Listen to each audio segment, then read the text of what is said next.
कई साल पहले की बात है। एक दुष्ट राजा था जिसका नाम भी अजीब सा था, हिरण्यकश्यप। महाराज की जय हो, महाराज की जय हो, महाराज की जय हो। काला सा, मोटा सा, लंबी सी मूंछों वाला वो जब चलता था तो उसका मोटा सा पेट ऊपर नीचे हिलता रहता था, मगर उसके ऊपर कोई हंस नहीं सकता था। सब उससे डरते थे और वो सबसे कहता था,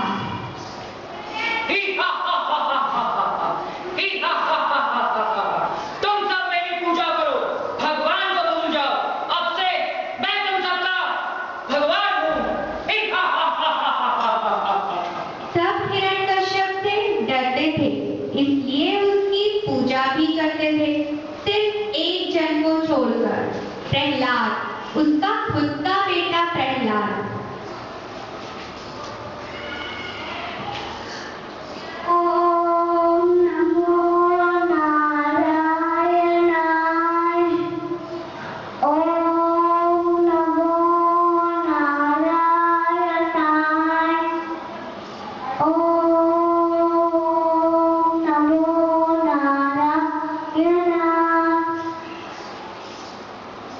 प्रहलाद बहुत ही समझदार था और हमेशा बड़ों की बात भी मानता था।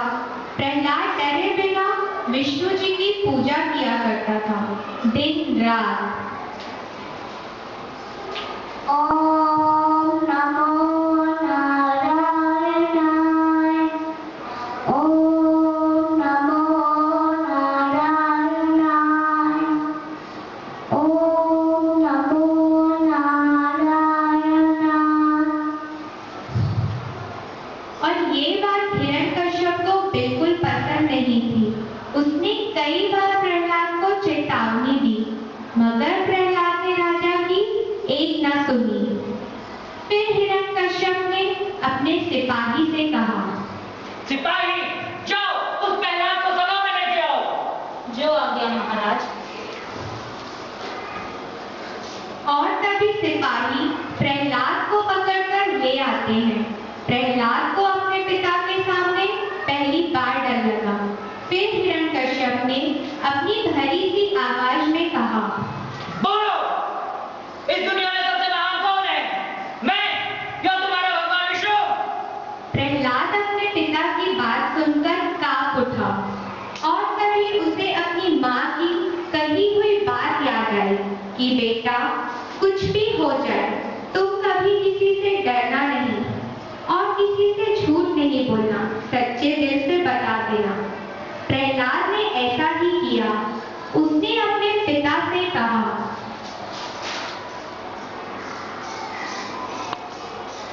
सबसे महान तो मुझसे विष्णु जी हैं। आप तो सिर्फ एक महाराज हैं, मगर वो भगवान हैं। प्रहलाद की ये बात सुनकर राजा को बहुत गुस्सा आया और उसने अपने सिपाही से कहा, सिपाही, जाओ इसे खाई में डुबो दो। जो आज्ञा महाराज। सिपाही ने ऐसा ही किया। सभा के सभी लोग चकित रह गए। सिपाही ने प्रहलाद को जंजीर से बांधकर खाई में फेंक दिया। प्रहलाद ने डर के मारे अपनी आंखें बंद कर ली और भगवान विष्णु को याद करने लगा।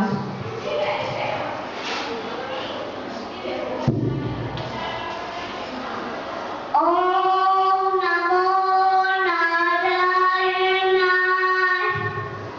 ओम नमो नारायणाय। और तभी विष्णु जी ने हवा का एक झोंका प्रहलाद की ओर फेंका। प्रहलाद आराम से हवा में झूलता हुआ जमीन पर आ गया। उसने विष्णु जी को धन्यवाद कहा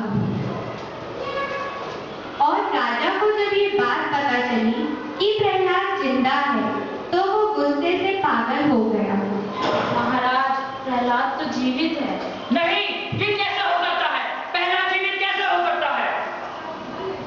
राजा को उसकी ये हालत देखकर उसकी छोटी बहन होलिका वहां आई और उसने कहा, भैया आप परेशान मत हो, आप तो बस आग का इंतजाम कीजिए और प्रहलाद को मेरे साथ भेज दीजिए। अगली ही सुबह राजमहल के आंगन में लकड़ियों का अंबार लग गया।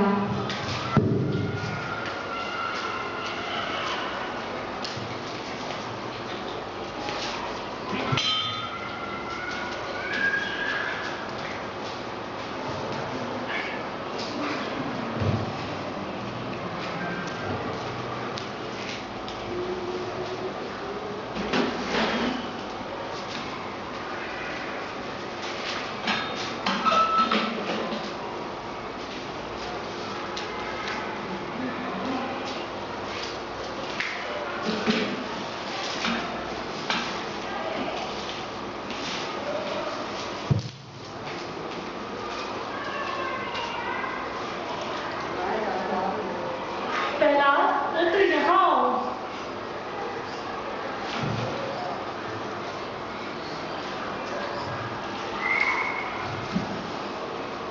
और तभी हिरण्यकश्यप ने होलिका से कहा,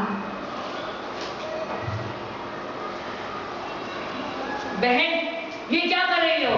तुम आग से जल जाओगी। भैया आप इसकी चिंता मत करें, मुझे वरदान प्राप्त हुआ है कि आग बिना कुछ नहीं बिगाड़ सकती।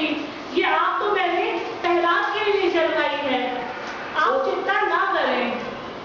तो ऐसी बात है, तो फिर ठीक है।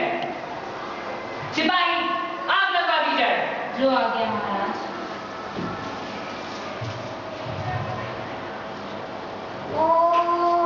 होलिका प्रहलाद को लेकर खुशी खुशी आग में बैठ गई, मगर ये क्या, प्रहलाद की जगह होलिका की चीखें सुनाई देने लगी। भैया भैया मुझे बचाओ, भैया भैया ये प्रहलाद तो आगे कम करके बैठा हुआ है, भैया भैया भैया।